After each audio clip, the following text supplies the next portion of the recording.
Congresswoman Elise Stefanik says Republicans could move to impeach Biden next year. I think that's a rotten idea, Brian. I don't think people want another impeachment fiasco. I'm opposed to it. What do you say? I am too, and she points out to Saudi Arabia when she said, would you do me a favor if you're going to limit your production of 2 million barrels a day, can you do it after the election? At which time they said, we brought it up and nothing to do with the election. Saudis came back and said, yeah, it had everything to do with the election. We understand it. And the answer is no. And of course, they talk about the Hunter Biden things and what the president could be involved in. But what happens is they vote on partisan lines. The whole country stops for 2.5 weeks. And I don't know what maybe somebody writes a book that a couple of people want to buy. But for the most part, it's a waste of time unless, of course, you have obscene corruption. And I would love to see that cycle of we don't like that person, so let's impeach them. Stop. Exactly. I mean, what they did to Trump was just, it's bad for the country. Yeah, it's bad for the country. We don't want to do it again. Okay, so I really just wanted to give Kilmeade some credit for once, but of course he's got to take away the justification because it's not the same thing as with Trump. Do you recall, Kilmeade, that he had just committed a coup? He just tried to overthrow the US government. He just tried to kill his own VP. It's not the same thing as something Hunter Biden, okay? And the previous impeachment was he was clearly trying to blackmail a foreign leader to do a sham investigation of Joe Biden explicitly to influence an election. Why do I have to remind people whose job it is to follow politics of these basic facts? And by the way, can we just touch base with the gas thing? Because the issue here is Joe Biden is being slammed on a daily basis for gas prices being high. And then he's being slammed from the other direction because literally anything he would try to do to lower the prices, they don't want him to do. Okay, so he announced earlier this week he's going to be releasing, I think, something like 15 million more barrels from the strategic reserve. They don't want him to do that explicitly. They don't want him to do that. And now they're trying to say that him asking OPEC to not lower their production is just about the election. Now, do I think it's probably partly about the election? Sure. But are you going to believe the word of Saudi Arabia? They're clearly lowering the production to raise the price of gas so they can get their political ally back into the White House.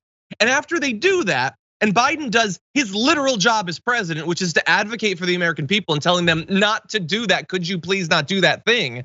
For them to say, oh, I bet he's only doing that because he wants to influence the election. Well, that's Saudi Arabia saying that. They're the ones that are screwing us over. Why are you taking the side of America's enemy in this case?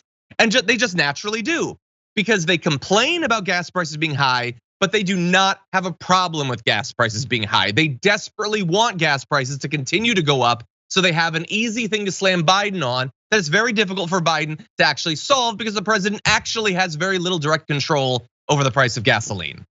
Jared, what do you think?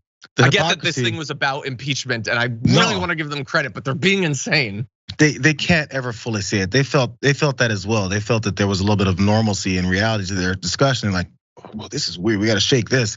The whole hypocrisy comes full circle. They're complaining, at least one aspect of this. They're complaining that Joe Biden is just trying to do this so he can focus on the election or manipulate, maybe get people to vote for him based off of this one thing that isn't actually going to be a long-term solution, or is just like a little bit of a manipulation to the system. It's all fake. But they didn't have a problem with literally, as you mentioned, those 2 times that Trump was impeached, for him literally trying to work with the foreign folks to force them, blackmail them, quid pro quo them into helping him with his election, helping him with sabotage his opponent.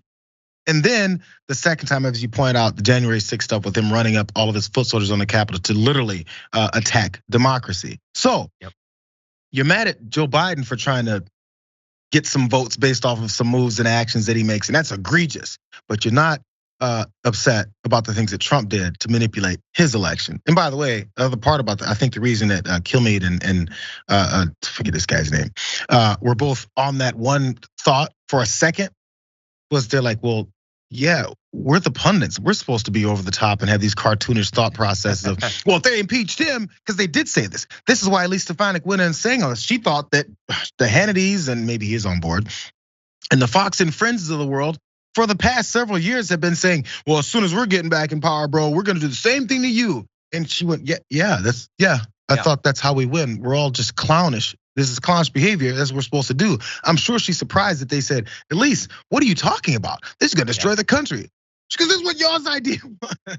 They say it all the time. Or at least that it would be a waste of time, which it very, very much would be. And let's also be clear, it's Stuart Varney, by the way. Let's be clear about why they would be doing it. They're not doing it because they think that Joe Biden has committed crimes and he needs to be brought to justice or whatever. That's not what it's about.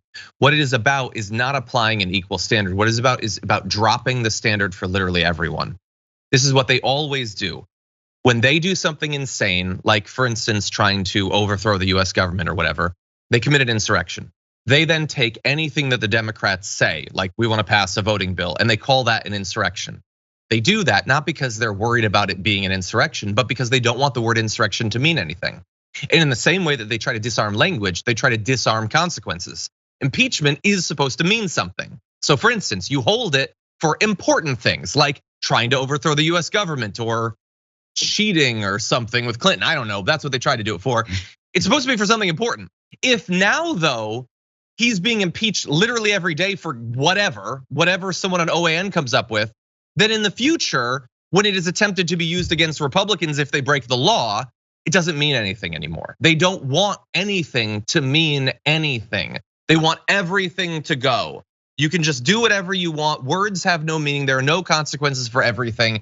And again, that is no way to run a country or have a political discourse if you care about what is going on and if you feel like there are problems that need to be solved. But as I always say, if you've already won the economic game, if you're already in control, then sure, just everything else can be a circus at that point. It doesn't matter to you anymore. You're sitting in your mansion, you've got your hundreds of millions of dollars, you're doing just fine. For more political news, breakdowns, interviews, stories of activism, and me trying my hardest to care about the occasional big celebrity news story, subscribe to our YouTube channel at youtube.com/The Damage Report. And you can ring the bell wherever it is so you don't miss anything.